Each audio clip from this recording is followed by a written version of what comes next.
kebanyakan manusia menjalani hidup dengan keputusasaan diam-diam. Apa yang disebut kepasrahan adalah keputusasaan yang nyata. Hakikatnya dia males berjuang, kemudian pakai argumen pasrah, pakai alasan takdir.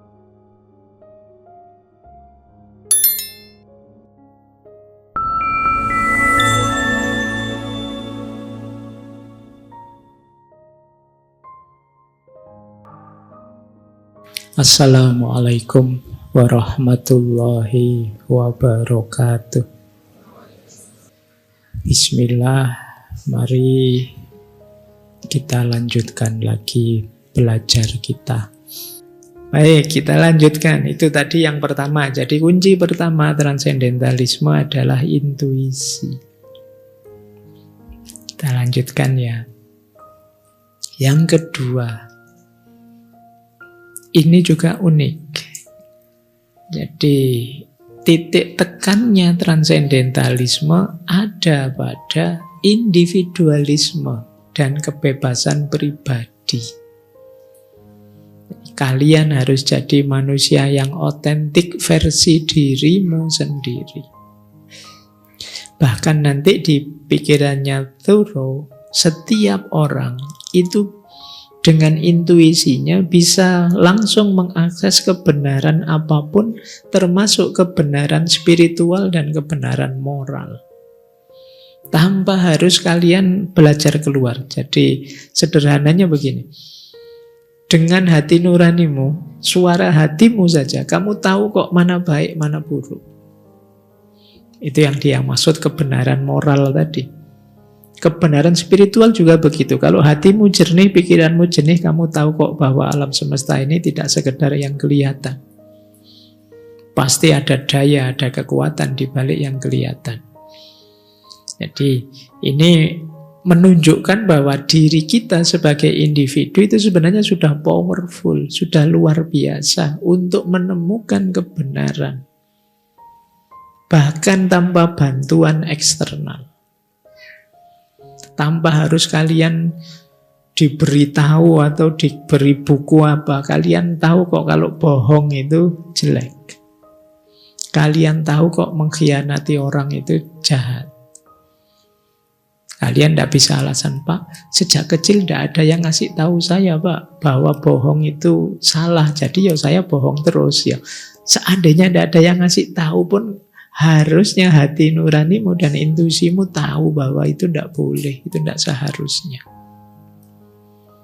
Nah, pandangan ini nanti mengarah pada namanya individualisme versi transendentalisme. Jadi mari kita jujur dengan diri kita sendiri, mari kita menjalani hidup dengan nilai-nilai kebenaran yang kita serap. Banyak orang yang tidak berani begini. Padahal kata Thoreau, inilah kebenaran yang sejati. Menurut saya yang benar ini, dan aku akan menghidupkan kebenaran ini sesuai pemahamanku. Jarang orang berani begini. Seperti di tema Herd Instinct 2 minggu yang lalu, orang selalu ingin mengikuti yang lain. Bagaimana yang lain, ya saya ke situ. Akhirnya dia tidak otentik. Nah, transendentalisme mengajari kita untuk yuk kita jadi diri kita sendiri. Sesuai pilihan kita, sesuai keinginan kita. Itulah mengapa nanti Thoreau itu kemudian hidup menyendiri di hutan. Meskipun hanya 2 tahun. 2 tahun, 2 bulan. Jadi dia hidup di hutan tadi, ingin menyendiri, ingin merasakan hidup yang otentik, tidak banyak dipengaruhi oleh masyarakat, tidak banyak dipengaruhi norma-norma yang tidak perlu dan lain sebagainya. Dan dia memang mengalaminya langsung. Di situ pada akhirnya akan muncul pribadi yang kuat, tangguh, yang tidak gampang hanyut oleh arus zaman. Kalian kan sering tanya, apa sih Pak gunanya dulu para ulama itu uzlah itu? Antara lain apa? Menguatkan pribadi. Kok bisa, Pak? Iya, karena di sana mereka bisa jadi manusia yang otentik, jadi diri mereka sendiri. Tidak harus banyak beradaptasi menyesuaikan dengan maunya masyarakat. Jadi karena masyarakat itu kadang-kadang dalam aspek tertentu menghambat pengembangan diri kita. Mau gini nggak boleh, mau gitu nggak boleh. Nah, kalau kamu sedang uzlah, seperti Turo ini terus hidup di hutan, dia lebih bebas, bisa mengeksplor dirinya sedalam-dalamnya. Nah, itu rahasianya kenapa para sufi, para ulama itu diantara riyadohnya adalah uzlah. Bahkan bila perlu kholwat. Ya selain mukorobah mendekat pada Allah, juga melatih pribadi. Di situ dia kuat, mandiri. Bayangkan kalau hidup terus di tengah masyarakat kan, apalagi seorang alim yang dihormati, dihargai, tidak bisa. Dia bisa melatih dirinya mandiri. Yang terjadi apa? Dilayani orang, disayang orang, terus tidak boleh ini, tidak boleh itu, bisa saja begitu. Maka ketika beliau menyendiri, jadi kuat dalam kesendirian. Ternyata kesendirian bisa menguatkan. Karena banyak orang jadi lemah ketika tergantung pada orang lain. Ketika kamu sendiri, akhirnya mandiri. Ketika kamu bisa hidup mandiri, kamu jadi kuat. Ini konsep antara lain yang mendasari pandangan transendentalisme, bahwa kita harus jadi diri pribadi kita sendiri. Makanya dia punya quote yang menarik, as long as possible, live free and uncommitted. Sebisa mungkin hiduplah secara bebas tanpa komitmen. Semampumu. Beliau pakai istilah as long as possible ya, karena ada dunia kita tidak sesimpel bayangan kita ya kita. Tapi sebisa mungkin bebaslah dan uncommitted. Uncommitted itu jangan terlalu banyak bikin komitmen, bikin janji, bikin nadar ini, nadar itu, bikin saya akan setia ke sini, itu memberatkanmu. Bebaslah dan jangan terlalu banyak komitmen. Jadi kalau diminta komitmen ya kamu minggir dulu. Biar ya kamu bebas dulu. Kamu kok tidak komitmen dengan janji kita? Untuk sementara saya tidak komitmen dulu. Siapa tahu ada yang berubah, siapa tahu ada yang berkembang, siapa tahu. Makanya uncommitted. Kita tidak tahu yang terjadi besok apa. Misalnya kalian komitmen, aku akan selalu di sisimu. Kalau tiba-tiba dapat beasiswa ke luar negeri kan eman-eman. Nanti kamu dimarahi, mana komitmenmu, kan tidak enak. Jadi sebisa mungkin bebas dulu sampai dirimu kuat terbentuk. Maka as long as possible, live free and uncommitted. Yo nanti mungkin pada saatnya ketika kita sudah kuat berkomitmen ini itu, tapi kita jadi trendsetternya, bukan followernya. Ini ada kalimat menarik dari Turo. Jangan ikuti jalan yang ada. Pergilah ke tempat yang tidak ada jalannya dan tinggalkan jejak. Maka kalian akan jadi penemu. Kalian akan jadi perintis. Kalian akan jadi pionir. Kalian akan jadi pelopor. Kalau kalian hanya mengikuti jalan yang ada saja, ya kalian hanya follower. Sehebat-hebatnya follower, ya kamu tetap disetir oleh yang kamu follow. Jadilah perintis. Jadi jangan hanya mengikuti jalan yang ada. Jangan hanya niru-niru. Wah teman saya Pak bikin konten kayak gini viral, saya tak bikin juga. Dia viral, mungkin kamu enggak. Kamu hanya mengikuti jalan sebelumnya. Coba bikin jalan baru. Berkreasi, inovatif, imajinasinya dipakai. Nah, tinggalkan jejak. Biar orang yang mengikutimu, bukan kamu yang mengikuti orang. Ini visi transendentalismenya Turo. Kita lanjutkan. Ini loh dia bilang. Kenapa dia kemudian mandiri menyendiri? Kata dia begini. Aku merasa menyendiri hampir sepanjang waktu itu menyehatkan. Berada di tengah orang lain, bahkan dengan orang-orang yang terbaik, akan cepat melelahkan dan membuat jenuh. Aku suka menyendiri. Aku tidak pernah menemukan teman yang lebih menyenangkan daripada kesendirian. Jadi, kesendirian itu teman yang paling setia. Tidak pernah pergi meskipun kamu sendirian. Ada terus. Makanya kata dia, aku tidak pernah ketemu teman yang lebih setia, lebih menyenangkan daripada kesendirian. Bahkan meskipun punya teman yang paling hebat sekalipun. Kata dia, kadang-kadang dengan orang-orang terbaik itu malah melelahkan, merepotkan. Ayo, misalnya kalian ya, ada nanti yang ikut saya misalnya ke rumah, itu kan kalian sudah terikat tidak bebas sama sekali. Sungkanlah, khawatir ini, khawatir itu, nanti mau ke kamar mandi saja mikir bolak-balik, mengganggu gak ya? Tidak enak, jangan dikira. Meskipun kamu didampingi orang paling hebat, kamu akan nyaman. Bahkan dengan orang terbaik, cepat lelah dan jenuh. Jadi, mending sendiri, bebas. Ini mungkin yang nanti dilanjutkan oleh Sartre itu kan, bahwa orang lain itu memang neraka. Gara-gara ada orang lain ini saya tidak bebas, tidak bisa ngapa-ngapain. Kalian malam hari ini kan gitu, orang lain itu menyusah. Gara-gara ada orang lain saya tidak bisa selonjor, saya tidak bisa lesehan, saya tidak bisa. Baik, maka Thoreau lebih memilih kesendirian. Ternyata sendiri itu menyehatkan, kata dia. Lanjut ya, ini filosofi kedua. Filosofi ketiga dari transendentalismenya Thoreau. Dia menolak materialisme dan konsumerisme. Kalau ini mungkin relevan ya dengan hidup kita. Dulu pernah kita bahas di simple life, hidup yang sederhana saja.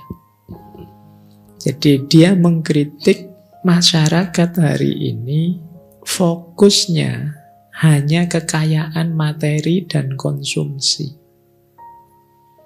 Sebagian besar isi pikiranmu hari ini mungkin ya, Pak, setelah kuliah kan saya harus kerja, setelah itu nikah, setelah itu memenuhi kebutuhan beli rumah, beli mobil itu. Dan sejarah hidupmu selesai dengan konsumsi. Puncak capaianmu adalah punya rumah, punya mobil, menyekolahkan anak sukses di sekitar itu. Dan itu dikritik oleh Thoreau. Kata dia, hidup kok hanya fokus ke materi dan konsumsi. Padahal bahagia itu terletak dalam kesederhanaan dan keseimbangan dengan alam. Jadi kenapa sih kok orang itu selalu orientasinya ke materi? Padahal materi itu kan hakikatnya hanya mengantarkan pada kebahagiaan. Kita justru berhenti di materinya, tidak lanjut ke kebahagiaannya. Akhirnya kita fokus mengumpulkan materi, fokus mengumpulkan uang, tanpa kita sadar gunanya uang untuk apa. Karena ketakutan-ketakutan kita mungkin akan masa depan lah, akan besok dan lain sebagainya. Ini yang dikritik oleh Thoreau. Kita hidup hanya konsumtif saja, tidak kreatif, tidak produktif. Kenapa begitu? Ya karena sejak awal kita ternyata tadi loh, kita tidak mandiri, kita follower saja. Follower itu ya hanya mengkonsumsi yang dihasilkan oleh yang dia ikuti. Ya kalau seperti ini ya tidak mungkin mandiri. Karena kita tergantung pada yang lain. Itulah kenapa dia nanti prihatin, dia bilang begini, sebagian besar kemewahan dan kenyamanan hidup itu sebenarnya tidak hanya bisa diabaikan, tapi ternyata juga hambatan nyata bagi peningkatan derajat umat manusia. Jadi ini yang banyak menghalangi kita untuk maju, untuk meningkat martabatnya manusia.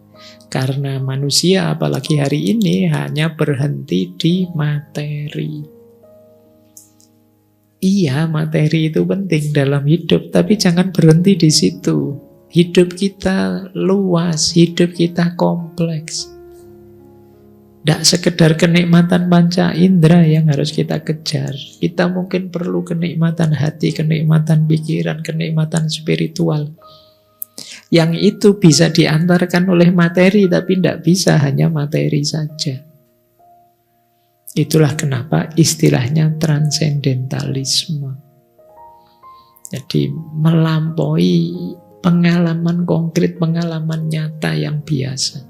Kita masuk ke makna yang lebih dalam. Baik. Nah, ini rumus dari beliau. Sederhanakan hidupmu. Jangan buang waktu bertahun-tahun untuk berjuang demi hal-hal yang tidak penting. Jangan membebani dirimu dengan kepemilikan.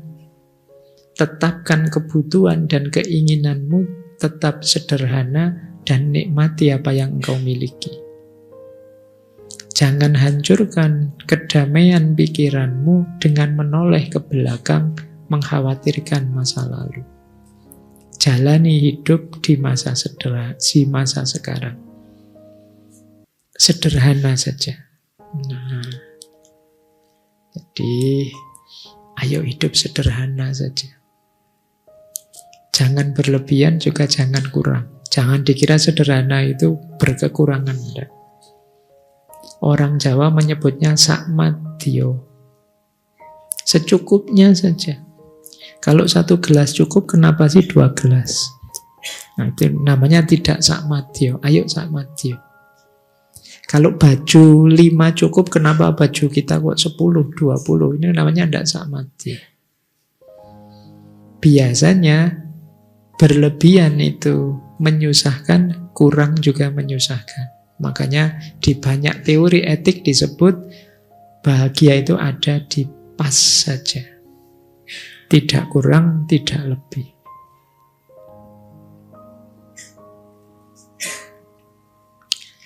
Pingin beli rumah mewah, pas uangnya. Pingin beli mobil, pas uangnya. Itu namanya enak ya. Ya enggak apa-apa, cita-cita tinggi tapi pas. Jangan berlebihan. Yuk kita lanjutkan. Jadi itu filosofi ketiga dari transendentalisme. Filosofi keempat. Thoreau, kenapa tadi sampai tidak bayar pajak ya? Dia nulis buku judulnya Civil Disobedience. Jangan salah, pikiran-pikirannya Thoreau itu nanti yang banyak mempengaruhi. Dulu kita pernah belajar Martin Luther King Jr. termasuk Mahatma Gandhi. Dari aspek moralitasnya. Jadi kata dia, setiap individu punya hak dan kewajiban menentang ketidakadilan. Bahkan jika itu harus menentang hukum. Kalau hukumnya tidak adil, ya kenapa tidak harus ditentang. Jadi padahal tadi rasanya intuitif, lembut, tapi ya kalau sudah urusan moralitas tetap harus melawan. Kalau sudah urusan ketidakadilan, ya tetap harus protes. Kata Thoreau, hukum moral itu lebih tinggi daripada hukum buatan manusia. Hukum moral itu apa? Hukum yang berdasarkan hati nurani tadi. Kadang-kadang hukum formal yang buatan manusia itu berlawanan dengan hati nurani. Dalam kasus seperti ini menangkan hati nurani. Itu versinya Thoreau. Kan sering kita dengar kasus-kasus yang kok rasanya tidak tega ya. Hukumnya sih memang begitu. Tapi Mungkin dulu pernah ada saya dengar nenek-nenek yang ngambil kayu di hutan. Karena dia memang tidak tahu hutan itu tidak bisa diambil sembarangan. Tapi dia memang butuh untuk makan. Akhirnya malah dituntut di pengadilan, kemudian divonis salah, dipenjara, dan seterusnya. Lu memang secara formal, hukumnya bunyinya begitu, dia ngambil miliknya orang lain. Tapi secara moral, hati nurani kan rasanya kok ndak pas ya, ndak cocok ya. Itu kalau dzuro ya, hukum moral lebih tinggi. Hati nurani harus kita menangkan. Karena ada efeknya. Kalau manusia terus-menerus membungkam hati nuraninya, lama-lama hati nuranimu akan tumpul. Kalau hati nuranimu tumpul, manusia dan kemanusiaan akan selesai.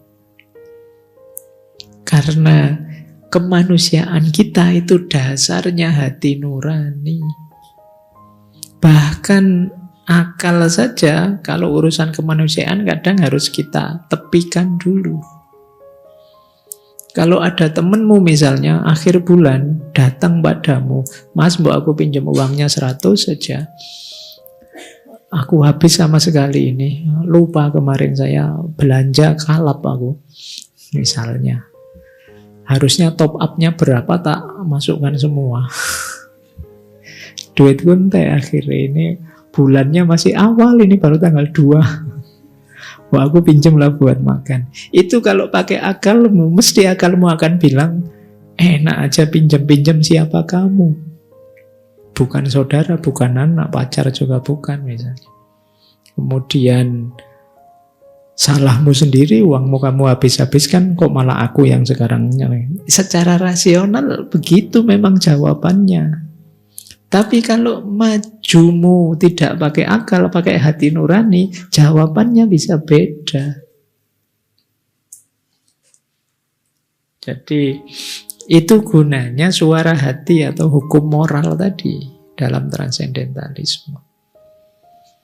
Intuisi dan hati nurani bisa menangkap, tidak pas ini, tidak adil rasanya. Nah, makanya dalam hukum itu ada istilah rasa keadilan. Rasa keadilan ini penting juga jadi pertimbangan selain formalitas hukum. Jadi bila perlu melawan. Di antara latihan yang diajarkan oleh Thoreau ya melawan kalau ada ketidakadilan. Kata beliau menarik. Ketidakpatuhan adalah dasar dari kebebasan yang sejati. Orang yang hanya bisa patuh pasti pada akhirnya jadi budak nanti. Itu kuat ya. Ini jangan kamu bawa ke kampus. Nanti kamu dimarahi dosenmu, dimarahi di kampus. Kok enggak pernah masuk? Kamu diperintah enggak patuh, diberi tugas enggak jalan. Wah, saya ikut Thoreau, Pak. Kata Thoreau, ketidakpatuhan itu dasar kebebasan yang sejati. Ya, sederhananya gini loh. Kalau mentalmu hanya kamu latih untuk patuh saja, menerima saja, ya tentu saja kamu tidak jadi dirimu sendiri karena kamu hanya diatur dan diarahkan oleh orang lain. Pada akhirnya ya persis kamu akan jadi budak. Jangan salah. Thoreau ini termasuk pejuang abolisi pada eranya abolisi itu pembebasan para budak pada zamannya. Jadi dia sangat keras menyuarakan pembebasan para budak. Bahkan beliau ini sering diam-diam membantu budak yang mau melarikan diri. Kalau diceritanya sih dengan cara dibelikan tiket kereta terus biar minggat kemana, biar tidak jadi budak lagi. Karena Eropa era itu masih melegalkan perbudakan. Jadi kalau ada orang kritik, wah Islam zaman dulu membolehkan perbudakan. Ya bahkan Eropa sampai era modern juga masih ada perbudakan. Ya meskipun kemudian dihapuskan, zamannya memang begitu. Dan Thoreau ini termasuk yang sangat keras menyuarakan anti perbudakan. Jadi beliau nulis buku yang judulnya Slavery, saya lupa terus, in Massachusetts. Beliau kan lahir dari sana. Beliau sering melihat budak yang disiksa oleh tuannya. Nah, di antara imbasnya pengalaman itu beliau menyebut, kita harus punya power untuk resisten, untuk melawan kalau ada ketidakadilan. Kita harus mampu untuk tidak patuh kalau itu memang tidak cocok, tidak sesuai dengan nurani kita. Karena orang yang hanya bisa patuh pasti akan jadi budak. Kemampuanmu harus lengkap. Kalian harus bisa iya juga bisa tidak. Kalian patuh bisa kalau memang baik, tapi melawan juga bisa kalau itu negatif. Jangan hanya bisa patuh saja, karena kalian akan jadi budak. Tapi juga jangan bisanya bantah saja. Patuh tidak bisa, kalian akan terpencil dari masyarakat. Kamu akan terasing dari zamanmu. Dua-duanya harus bisa. Patuh bisa, membantah juga bisa. Tapi yang dibantah hal-hal yang negatif, yang tidak sesuai dengan hati nurani kita. Lanjut, makanya dia bilang, aku tidak dilahirkan untuk disiksa. Aku akan bernafas dengan caraku sendiri. Mari kita lihat siapa yang lebih kuat. Jadi ini dia semacam mengkritik orang-orang yang ngatur-ngatur, mengarah-arahkan, mendominasi, menghegemoni hidup kita. Sehingga kita jatuhnya tadi tidak bebas. Oleh Thoreau kita diarahkan, jadilah dirimu sendiri. Bernafaslah sesuai caramu. Nanti dilihat kuat-kuatan, yang lain juga sesuai caranya. Nanti kita lihat siapa yang lebih kuat. Jadi ini arahnya ke kebebasan moral tadi. Jadi ini sebelum ke tema utama kita. Nah, dia melihat begini, kebanyakan manusia menjalani hidup dengan keputusasaan diam-diam. Apa yang disebut kepasrahan adalah keputusasaan yang nyata. Jadi ini juga mengkritik yang serba patuh, serba pasrah. Pasrah didefinisikan oleh Thoreau sebagai putus asa diam-diam. Kalau kamu bilang, saya tidak putus asa Pak, tapi saya pasrah sajalah, apa yang terjadi sama saja. Itu namanya putus asa. Tidak mau berjuang lagi. Kata dia, banyak orang begitu. Hakikatnya dia males berjuang, kemudian pakai argumen pasrah, pakai alasan takdir, padune males. Nanti, Pak, bukankah hidup ini segalanya sudah ditentukan oleh Allah? Iya, segalanya sudah ditentukan oleh Allah. Tapi kan kita tidak tahu ketentuan Allah untuk diri kita itu apa. Tapi kan memang kamu sengaja menafsirkan diktum itu untuk alasanmu, kamu malas. Saya ngapain Pak belajar capek-capek, ngapain saya kerja keras, ngapain mbok pasrah saja, kan Allah yang ngatur. Loh, Allah tidak akan turun tangan kalau kamu tidak bergerak dulu. Jadi kan itu kan ayatnya yang sering kamu kutip itu loh. Innallaha la yughayyiru ma biqaumin. Jadi Allah tidak akan mengubahnya sebelum kamu berikhtiar untuk mengubahnya lebih dulu. Kalau kamu diem saja tidak ada yang berubah. Kamu nunggu saja, Allah bingung loh, kamu menang wae mungkin sudah puas. Ya sudah. Geraklah untuk mengubah, nanti Allah akan yughayyir. Kalau kamu tidak mengubah, ya tidak akan ada yang berubah. Baik, jadi ini wawasan transendentalisme yang keempat. Ini nanti pelan-pelan, nanti memuncak di hubungan dengan alam. Yang kelima, perkayalah pengalaman, karena pengalaman adalah jalan pencerahan. Ini menarik teorinya. Kalian mungkin banyak yang masih berteori pencerahan itu dengan cara baca buku atau belajar atau diskusi dan lain sebagainya. Kalau versinya turun, enggak. Ya kalau dari baca buku, dari belajar, dari ngaji kayak gini yang kalian dapat pengetahuan. Pencerahan itu kalian temukan dalam pengalaman. Jadi pengalaman itu biasanya tidak sekedar memberi pengetahuan, tapi juga menyadarkan kita. Kalian belajar tentang kejujuran, kesetiaan, itu ya pengetahuan. Tapi kalian baru sadar pentingnya kejujuran, pentingnya kesetiaan setelah kamu mengalami sakitnya dikhianati. Ini kan dari pengalaman namanya. Jadi pengalaman itu sumbernya pencerahan. Berarti apa? Ya perluas pengalamanmu. Itulah kenapa di Jawa ada semboyan ngelmu kuwi kelakone ganti laku. Jadi tuntasnya ilmu, ya tuntasnya ilmu itu kan menghasilkan pencerahan hidup, kesadaran hidup. Ketika itu sudah masuk ke ranah laku, ketika berkaitan dengan aktivitas nyata, tidak sekedar aktivitas belajar yang di buku, yang di kelas, yang di teori-teori.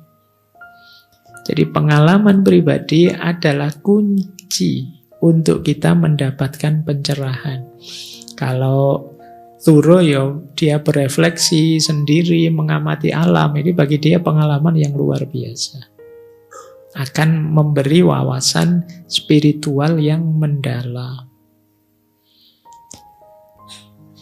Nah, kalau urusan pengalaman, berarti ya masing-masing kita itu harus gerak sendiri-sendiri, tidak bisa diwakilkan. Sudahlah kamu saja yang alami, nanti saya ikut kamulah, belajar dari kamu. Kalau kayak gitu, apa bisa? Bisa, cuma yang kamu dapatkan hanya pengetahuan. Saya males pacaran, lihat teman saya pacaran rasanya seribet itu, serepot itu misalnya. Loh, kamu hanya lihat dari luar.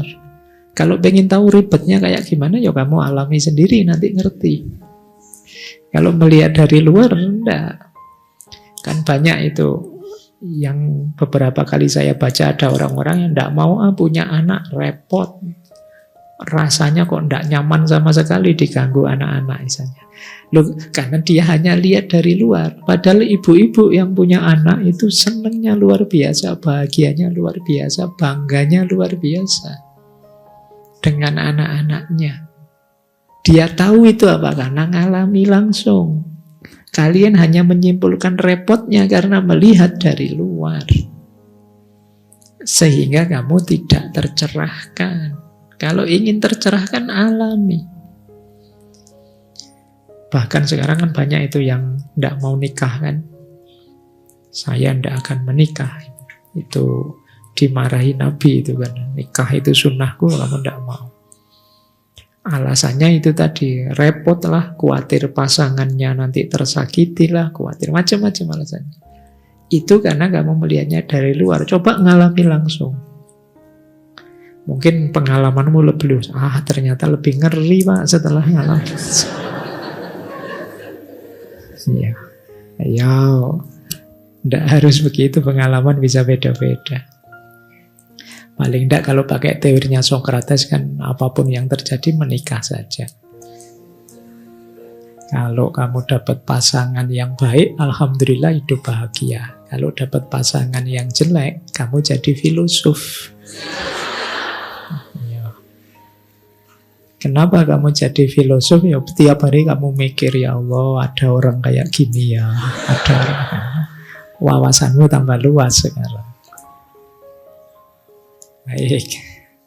Oke ya, jadi pengalaman pribadi adalah jalan. Lakukan sendiri. Jangan takut berbeda. Mungkin tidak harus sama pengalamannya. Kata Turo menarik. Jika seseorang tidak bisa mengikuti irama teman-temannya, mungkin karena ia mendengar genderang yang berbeda.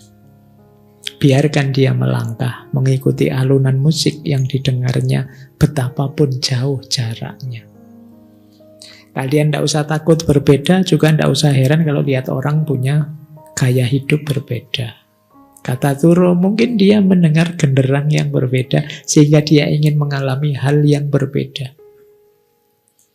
Yang lain berlomba-lomba daftar PNS, kamu ndak, ngapain semua PNS? Paling gajinya berapa? Gitu. Mending saya nganggur sajalah, misalnya. Nah ya kan, ya ndak apa-apa kan kamu punya. Itu kalau bahasanya Turo, mungkin kamu sedang mendengarkan genderang yang berbeda. Jadi yang jadi visinya tiap orang beda-beda. Tidak harus sama. Biarlah orang berbeda dan jangan takut kalian berbeda. Ikuti, ini kalau dilanjutkan tadi ya, ikuti suara hatimu masing-masing. Karena dia lebih tahu tentang dirimu, karena dia sumbernya dari dalam dirimu langsung. Tidak harus kamu terlalu digelisahkan. Nanti kalau orang komentar gimana Pak? Nanti kalau kamu memang maunya begitu ya jalan saja. Mungkin orang mendengarkan apa, kamu mendengarkan apa. Sehingga kamu menuju ke yang kamu inginkan tadi. Jadi ini berhubungan dengan pengalaman langsung tadi ya. Alami sendiri duniamu, jalani sendiri duniamu.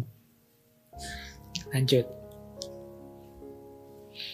Nah, ini contoh ya. Jangan hanya teori. Kata Turo, betapa sia-sianya hidup kita kalau duduk untuk menulis tapi kita belum pernah berdiri untuk hidup. Iya sih tulisanmu banyak, iya sih karyamu luar biasa, tapi numpuk di perpustakaan saja dan ilmumu hanya di meja tulis saja. Berdirilah untuk hidup. Karena hidup itu tidak sesimpel teori yang kamu tulis di buku-buku. Mungkin kamu kaget luar biasa begitu terjun beneran ke lapangan. Oh, ini juga bisa kalian ibaratkan, hubungkan dengan medsos. Kan kadang-kadang kamu galau, kamu sedih, kamu marah, kamu ngamuk, hanya baca tulisan. Terjun sajalah ke lapangan, lihat faktanya, kenyataannya. Tidak sengeri yang kamu baca di medsos-medsos. Kadang-kadang kamu sudah takut duluan, kamu sudah, wah kalau baca medsos itu, se-Indonesia ini mungkin tidak tahan lama, sebentar lagi hancur. Tapi begitu kamu turun ke pasar-pasar, nongkrong di kafe-kafe, santai saja, yang ketawa-ketawa banyak, cengeng-cengenges banyak, santai saja. Tidak sengeri bayanganmu. Jadi, maka betapa sia-sia kalau engkau hanya duduk menulis tanpa berdiri untuk hidup.